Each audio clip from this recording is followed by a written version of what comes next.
Bonjour, bonjour, bien-aimés dans le Seigneur.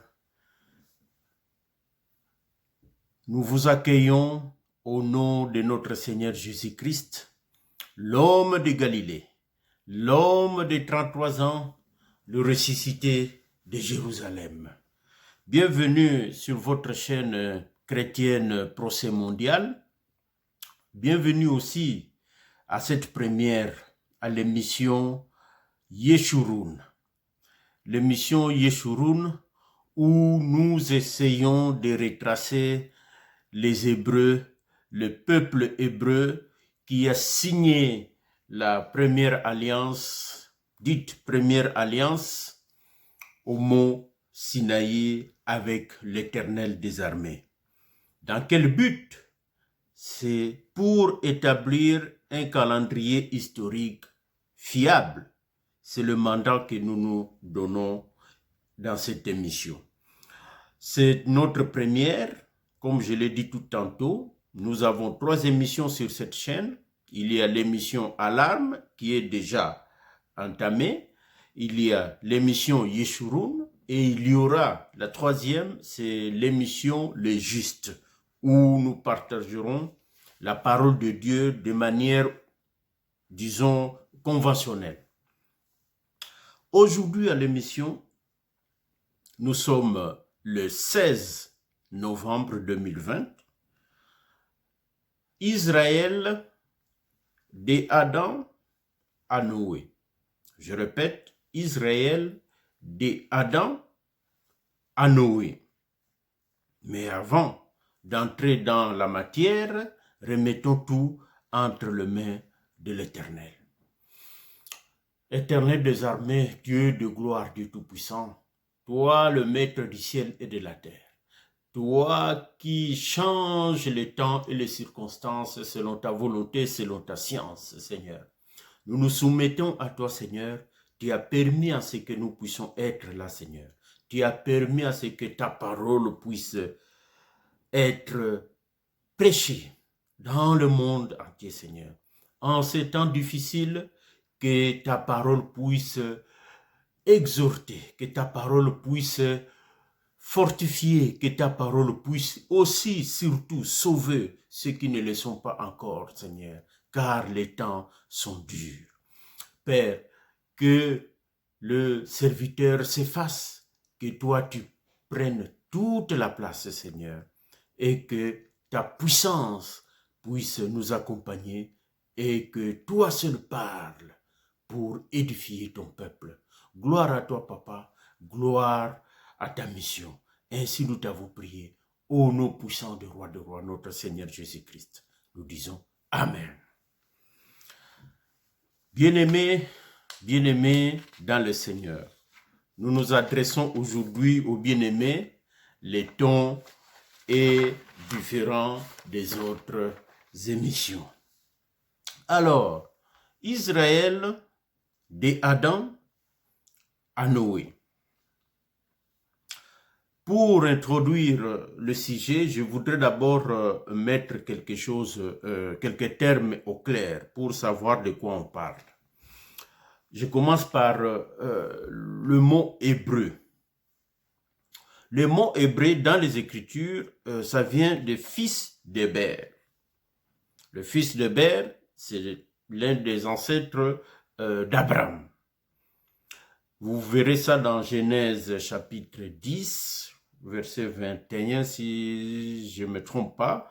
Dans Genèse 11, verset 16, vous descendez. Genèse 14, verset 13. Donc, hébreu, ce sont le fils d'Héber. Nous savons que le terme a été singulièrement attribué aux 12 tribus d'Israël qui sont sortis d'Égypte. Donc, ce sont les Hébreux.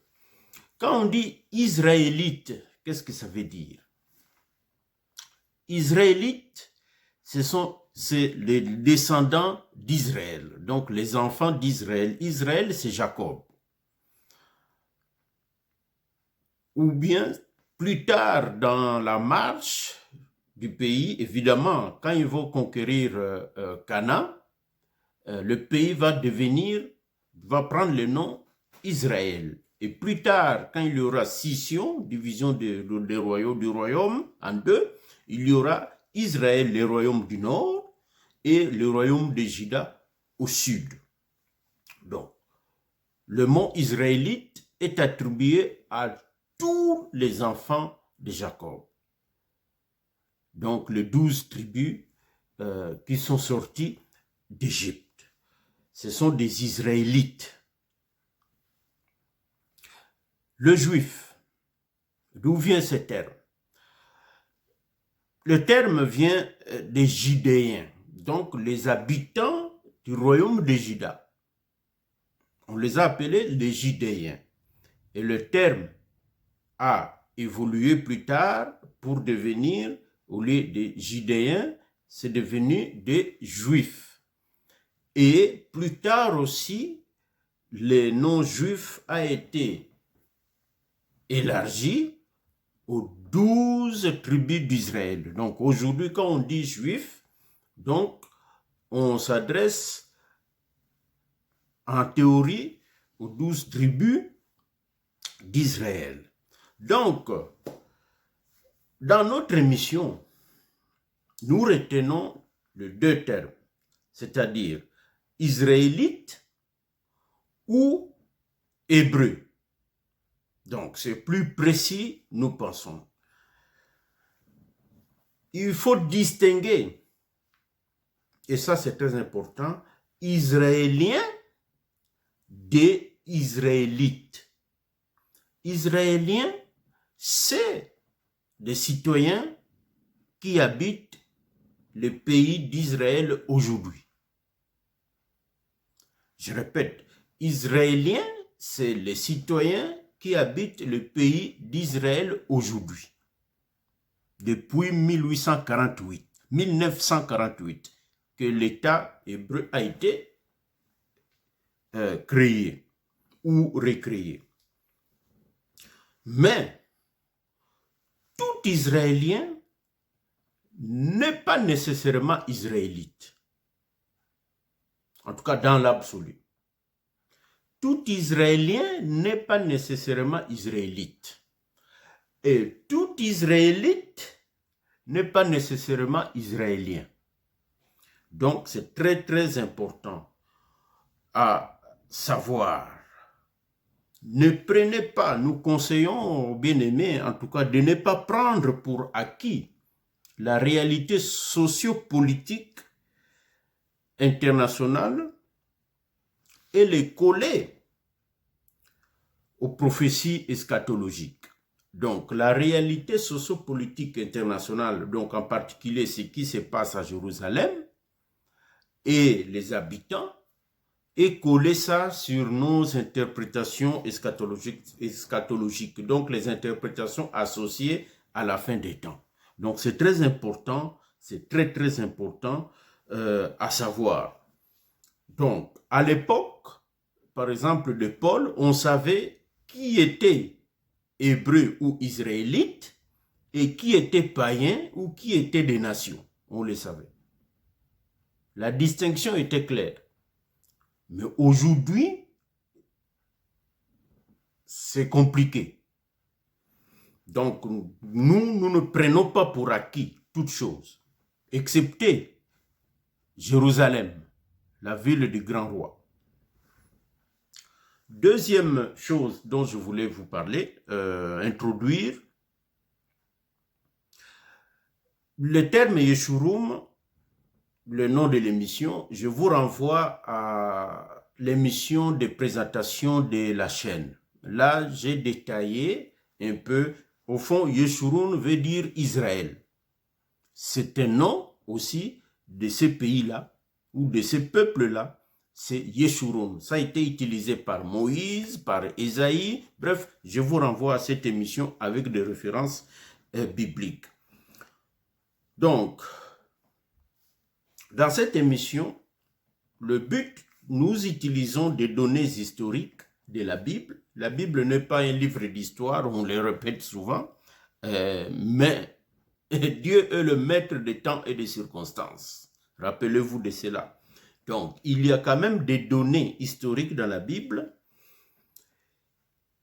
que si nous regardons avec l'œil de Béchaléel, c'est l'ingénieur de notre Seigneur Dieu. C'est lui qui a conçu toutes les choses que Moïse a utilisées pour l'adoration, pour l'alliance. Donc c'est vraiment les scientifiques que Dieu, les scientifiques des dieux, choisis par lui-même, et c'est lui qui a aidé Moïse à mettre sur pied le culte. Donc aujourd'hui, il y a des scientifiques qui ont étudié par-ci par-là, mais qui sont des chrétiens, qui cherchent, qui trouvent des éléments qui sont cachés dans la Bible et qui nous permettent de bien comprendre la parole de Dieu, de bien mettre les choses en perspective et bien comprendre les contextes socio-culturels de l'époque. Donc, ça va nous aider à établir ces calendriers ou cette ligne de temps dont nous avons besoin. Je rappelle ici que l'Église est une parenthèse courte dans la pensée de Dieu. L'Église est une parenthèse courte dans la pensée de Dieu. Aujourd'hui, ce n'est même pas encore 2000 ans. Bientôt, parce que il faut prendre 2020 moins le temps que ça fait de la naissance de notre Seigneur jusqu'à la Pentecôte. Donc, nous sommes dans les 33-34 ans. Donc, 2020 moins 34 ans, on tombe dans le 1987. Donc, l'Église n'a pas encore 2000 ans, mais c'est déjà beaucoup. Nous voyons des signes que l'Église arrive à la fin de son parcours et que Dieu va intervenir. En tout cas, c'est ça notre pensée. Évidemment, basée sur les Écritures. Alors que Israël, de Abraham jusqu'à la destruction du temple de Jérusalem, après évidemment l'ascension de notre Seigneur, en l'an 67, il y a eu destruction du temple. La destruction du temple, donc c'est la chute du judaïsme. Et d'Israël sont partis en exil. Tout ce temps, c'est environ 2400 ans, en gros. Donc, plus longtemps que le temps que l'Église a fait à date, aujourd'hui. Et avant Abraham, l'humanité a plus de 2000 ans. Nous le verrons. Donc,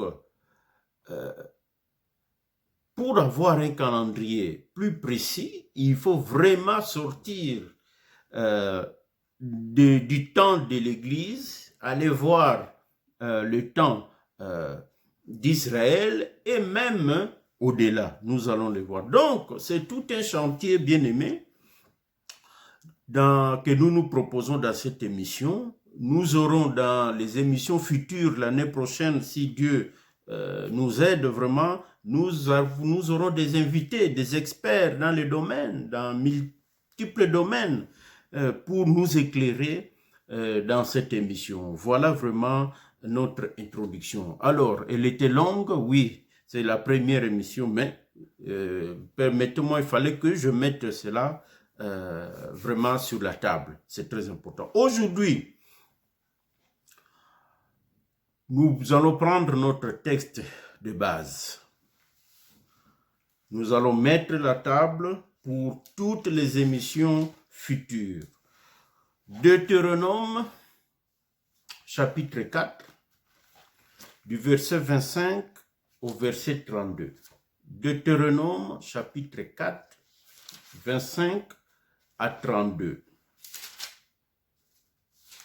Deutéronome, chapitre 4, verset 25 à 32. Deutéronome, rappelez-vous, c'est le testament de Moïse. Nous y reviendrons. Lisons la parole de Dieu au nom de notre Seigneur Jésus-Christ. Lorsque tu auras des enfants et des enfants de tes enfants, et que vous serez depuis longtemps dans le pays, si vous vous corrompez, si vous faites des images taillées, des représentations de quoi que ce soit, si vous faites ce qui est mal aux yeux de l'Éternel, votre Dieu, pour l'irriter, j'en prends aujourd'hui à témoin contre vous le ciel et la terre. Vous disparaîtrez par une mort rapide du pays dont vous allez prendre possession au-delà du Jourdain. Vous n'y prolongerez pas vos jours, car vous serez entièrement détruits. L'Éternel vous dispersera parmi le peuple, et vous ne resterez qu'un petit nombre au milieu des nations où l'Éternel vous amènera. 28. Et là, vous servirez des dieux, ouvrages de Médom, du bois et de la pierre, qui ne peuvent ni voir, ni entendre, ni manger, ni sentir.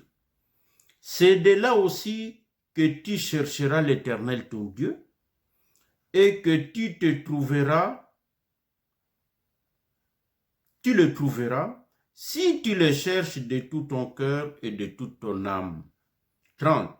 Au sein de ta détresse, toutes ces choses t'arriveront. Alors, dans la suite des temps, tu retourneras à l'Éternel, ton Dieu, et tu écouteras sa voix. 31. Car l'Éternel, ton Dieu, est un Dieu de miséricorde, qui ne t'abandonnera point et ne te détruira point. Il n'oubliera pas l'alliance de tes pères qu'il leur a juré. L'Éternel interroge les temps anciens qui t'ont précédé depuis le jour où Dieu créa l'homme sur la terre, et d'une extrémité du ciel à l'autre, y a-t-il jamais si grand événement et a-t-on jamais ouï chose semblable? Je m'arrête, mais vous pouvez continuer la lecture à la maison. Bien-aimés, c'est Moïse qui fait son discours aux Hébreux. Mais pour revenir à Moïse, je voudrais juste vous dire que si nous allons marcher par la connaissance, parce que nous voulons rester terre à terre pour atteindre nos objectifs. Nous voulons rester terre à terre. Nous allons marcher par la connaissance, par l'histoire, pour vraiment cerner ce dont nous voulons comprendre ici et établir. Bien sûr, on ne peut pas chasser la grâce d'évangéliste que Dieu a mis en nous. Nous exhorterons ici et là, s'il le faut, pour bénir le peuple de Dieu. Bien-aimés dans le Seigneur, ici c'est Moïse qui parle. Excusez-moi. Moïse voit sa fin venir. Le peuple sorti d'Égypte, après 40 ans de pérégrination dans le désert, ils sont arrivés de l'autre bord du Jourdain, pratiquement, et Moïse ne doit pas entrer. Je passe. Et là, il fait un discours pour rappeler l'alliance de Dieu et les lois de l'Éternel au peuple. Il le prépare pour aller prendre possession du pays et il met des avertissements comment se comporter dans le pays à prendre possession. Mais ici, il y a une chose capitale que je voudrais saisir. Moïse nous donne une ligne de temps. En tout cas, une division des temps. Il y a deux expressions qui retiennent notre attention.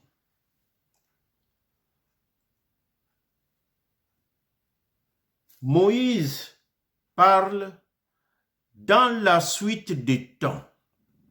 Relisez le passage, vous le verrez, je crois, au verset 30. Alors, dans la suite des temps, tu retourneras à l'Éternel. Retenez bien ces temps. Dans la suite des temps. Et au verset 32, Moïse dit, interroge les temps anciens qui t'ont précédé depuis le jour où Dieu créa l'homme sur la terre. Ces deux expressions vont nous servir de tremplin pour entrer dans d'abord les temps anciens et la suite des temps. Rapidement, donc, depuis que Dieu a créé l'homme, donc depuis Adam jusqu'à lui Moïse, et après Moïse, dans la suite des temps. Je voudrais juste ouvrir une brèche. La suite des temps dont parle Moïse a deux temps. Mais les deux temps, en réalité, ne parlent que de notre Seigneur Jésus-Christ. Je referme à développer dans un autre contexte. Ici, je voudrais ouvrir, avant de suivre le conseil de notre bien-aimé Moïse, il nous demande, interroge les temps anciens qui t'ont précédé, depuis Adam. Donc, on va le faire, mais je voudrais ouvrir une grosse parenthèse pour voir la ligne des temps dans le monde. Ça va nous donner une idée pour essayer de comprendre de quoi on va parler aujourd'hui. Alors, donc, on va voir dans le tableau, j'ai un tableau que j'ai préparé avec moi et nous allons y tourner tout à l'heure. Bien-aimés, nous sommes devant un tableau que j'ai préparé pour illustrer ce que nous allons voir. La grande parenthèse dont j'ai parlé tout à l'heure, donc nous allons nous intéresser seulement sur la ligne en haut, tout en noir. C'est la ligne de temps que le monde utilise. Qu'est-ce que nous voyons? En rappel, c'est depuis l'apparition de l'homme, c'est comme ça que eux voient l'arrivée de l'homme sur terre, depuis l'apparition de l'homme jusqu'à aujourd'hui et le futur. Alors, cette ligne de temps est divisée en deux parties. Au milieu, nous voyons l'invention de l'écriture. Au 4e millénaire avant Jésus-Christ. Ils disent ça. Au moins, c'est une reconnaissance. C'est un acquis. Alors, de l'apparition de l'homme jusqu'à l'invention de l'écriture, c'est ça qu'ils appellent la préhistoire. La préhistoire. De l'invention de l'écriture à aujourd'hui, c'est ça qu'ils appellent histoire. Évidemment, chacune de côté, chacune de branche, l'histoire est subdivisée à son tour. Ça a commencé à l'Antiquité, le Moyen-Âge, le temps moderne et l'époque contemporaine. Il y a des dates. Ça peut changer de manuel à manuel, mais l'époque contemporaine a commencé à la Révolution française. Le temps moderne a commencé à la prise de Constantinople par les Turcs. Le Moyen-Âge a commencé par la chute de l'Empire romain d'Occident. Et l'Antiquité, évidemment, ça a commencé au 4e millénaire par l'invention de l'écriture. Et là, vous avez aussi les subdivisions. Vous avez l'âge de la pierre taillée, l'âge de la pierre polie et l'âge des métaux. Bref, voilà les contextes. Ici, la croix, c'est la naissance de notre Seigneur Jésus-Christ. Je l'ai mentionné. Donc, voilà la parenthèse que je referme tout de suite pour nous concentrer sur la ligne en bas en bleu. Bien-aimés dans le Seigneur, Moïse nous donne un conseil. Moïse, dans les textes que nous avons lus dans Deutéronome chapitre 32, si ma mémoire me revient. On va récupérer le papier, bien sûr.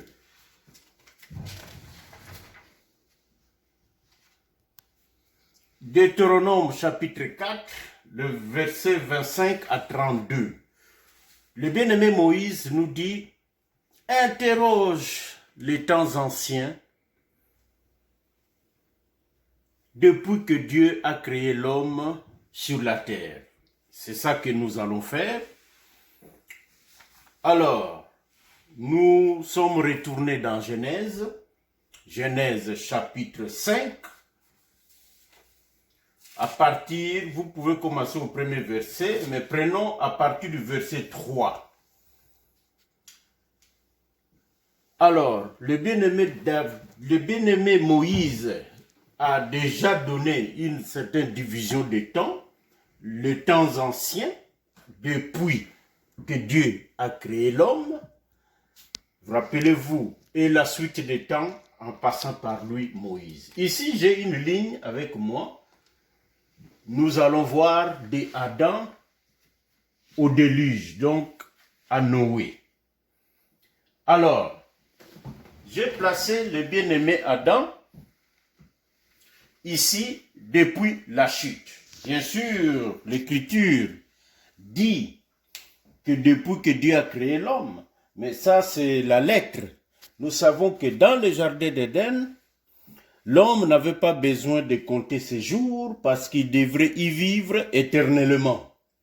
Alors, c'est depuis la chute que l'homme a commencé à chuter, en quelque sorte.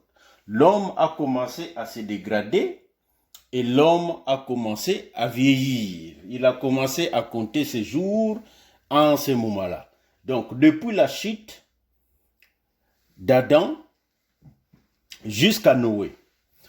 L'Écriture dit quoi? Genèse chapitre 5, verset 3. Adam, âgé de 130 ans, eut un fils. Donc, j'ai représenté le point ici sur une échelle de 5 cm est égal à 100 ans. Donc, de la chute au premier trait, c'est 5 cm, je marque 100. Le second, c'est 200. Pour aller vite, je saute 400, 600, 800, 1000, 1200, 1400 et nous verrons jusque là-bas. À 130 ans, Adam va donner le premier fils, Seth. Et tous les jours qu'Adam vivra, c'est 930 ans que je marque ici. En bas, la flèche en bas. Donc, 100, 200, 800, 930, Adam meurt. Répétez l'exercice avec 7. Il va avoir Enoch. Enoch va avoir Kenan, ainsi de suite, jusqu'à Noé. Et Noé, l'Écriture dans Genèse chapitre 6, cherchez-le, vous le trouverez, dit que l'an 600 de la vie de Noé, le déluge a commencé. Donc, je représentais le déluge tout en bleu ici.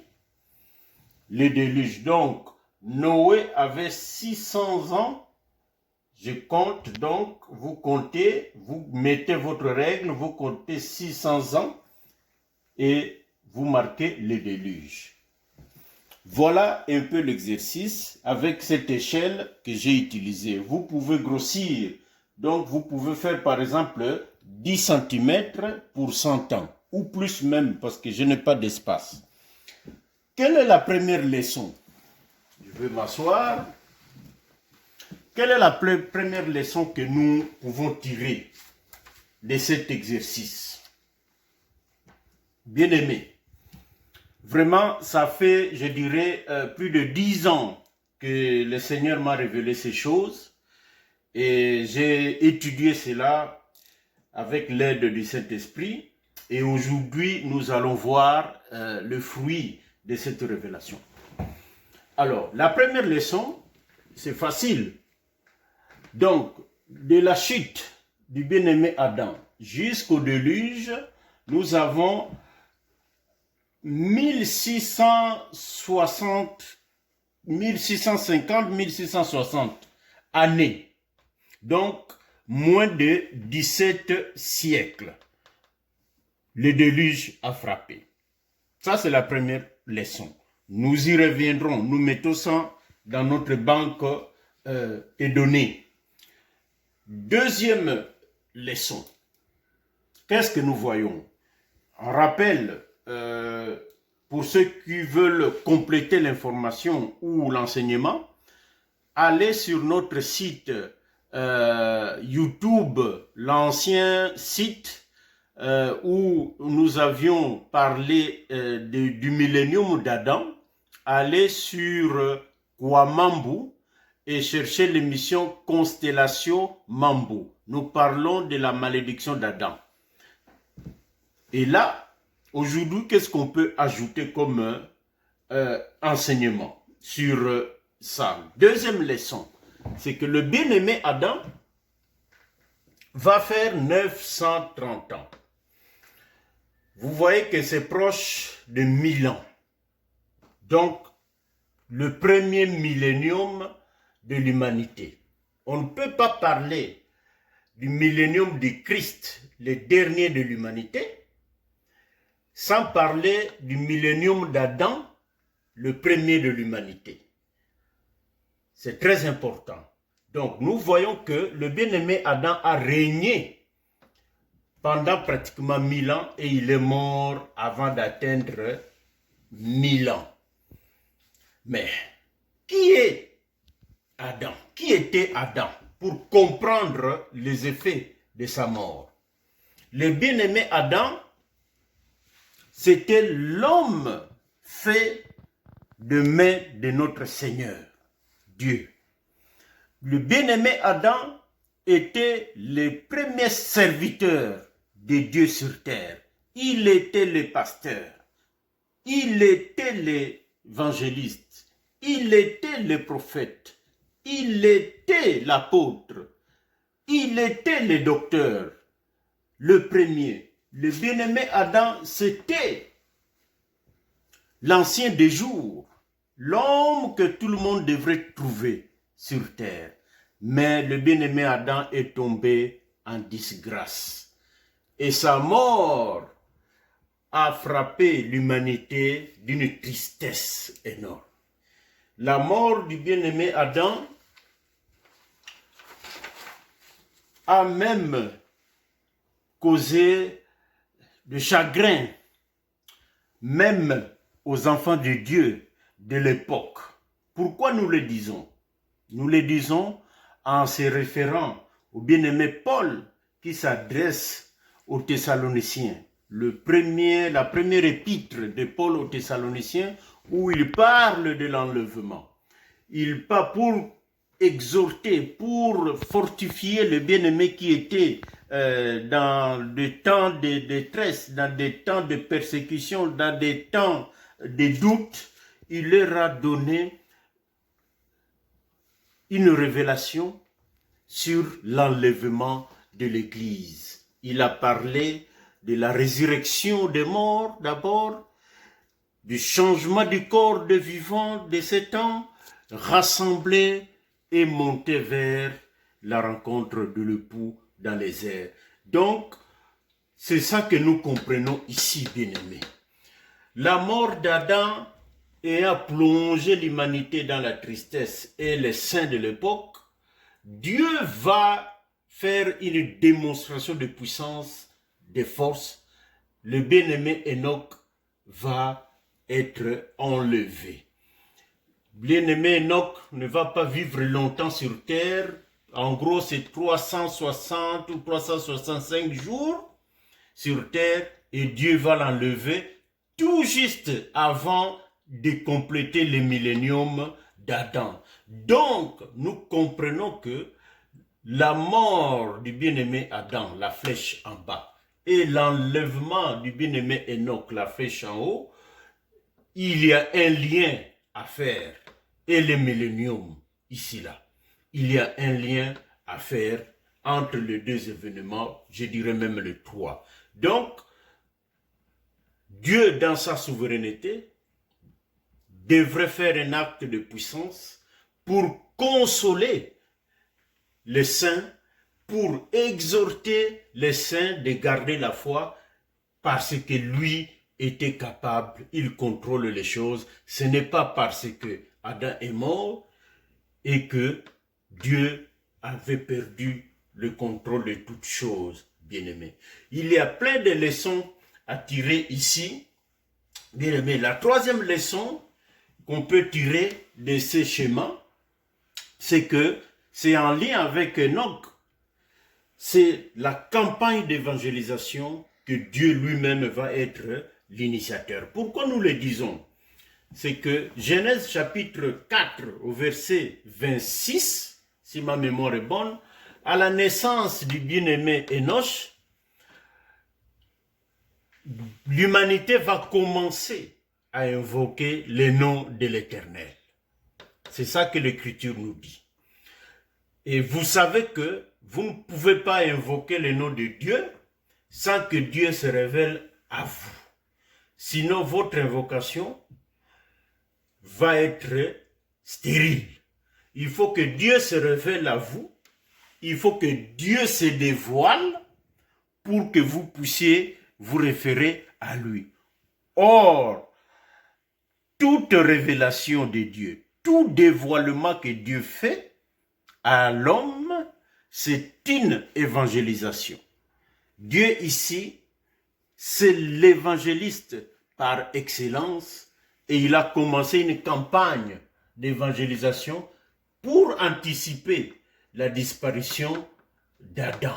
Dieu va commencer une campagne d'évangélisation et c'est avec cela que le bien-aimé Enoch va vraiment marcher pendant 3 siècles avec Dieu dans la sainteté et dans la pureté et dans la sanctification, et Dieu va l'enlever pour contrecarrer, contrebalancer la tristesse causée par la disparition d'Adam. Bien-aimés dans le Seigneur, 4e leçon qu'on peut tirer de ces schémas, c'est que il n'y avait qu'une seule race. Je ne dis pas quelle couleur. Aujourd'hui, on nous parle de noir, de rouge, de jaune, de ceci. Mais il n'y avait qu'une seule race, une seule langue, une seule culture.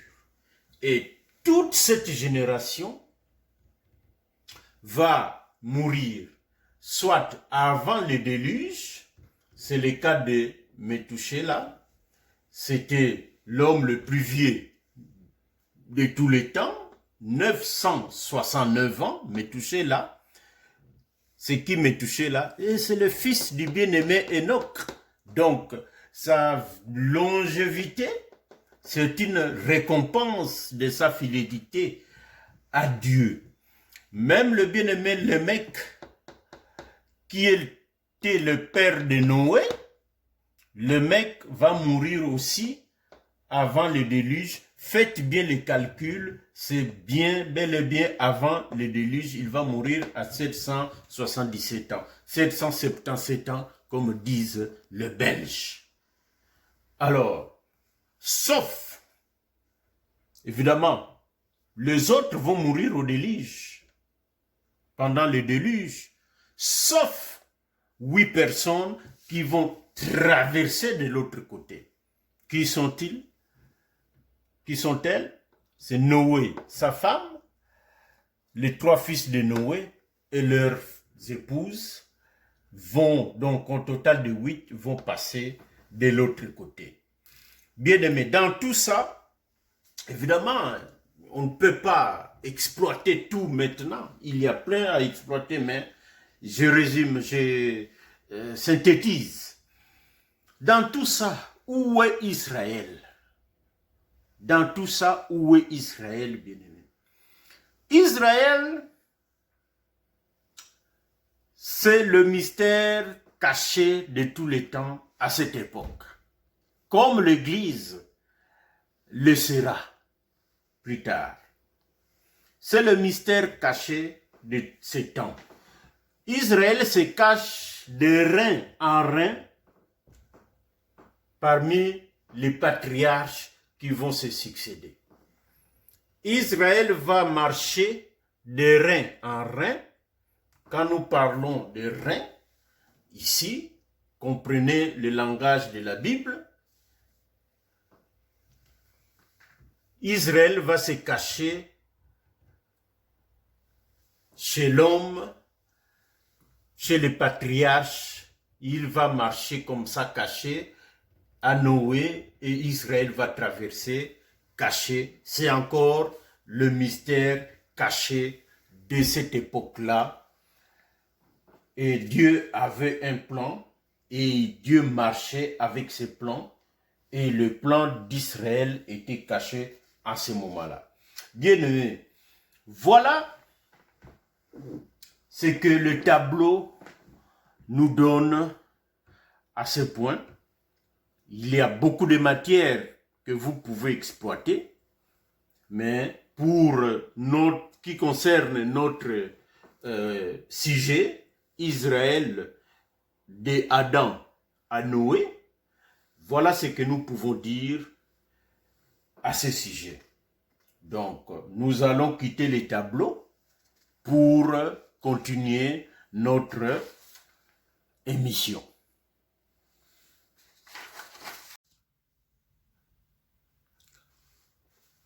Voilà ce que nous découvrons dans les tableaux. C'est vraiment, Dieu cache certaines choses, mais il les dévoile à ses serviteurs. Donc, pour finir, vous avez nos coordonnées, contactez-nous, abonnez-vous, ne fût-ce qu'une personne qui va être délivrée, que le Seigneur délivre, c'est déjà pour nous un travail bien fait pour la gloire de Dieu. C'est très important. Nous allons finir par une prière de conclusion.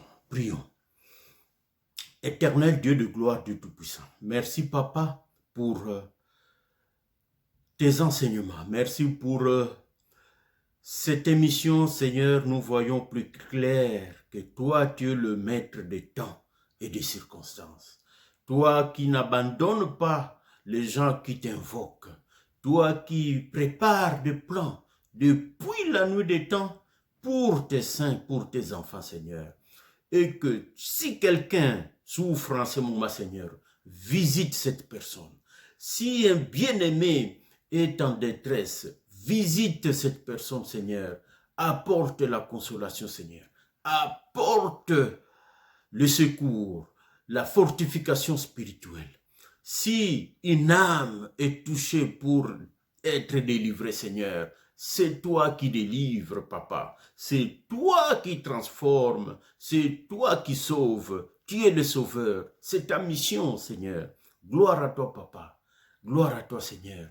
Gloire à tes enfants que toi, tu mets à côté, que tu mets à l'écart du monde. Gloire à toi, Seigneur. Ainsi, nous t'avons prié. Au nom de notre Seigneur Jésus-Christ, nous disons Amen. Voilà, bien-aimés. À la prochaine. À bientôt.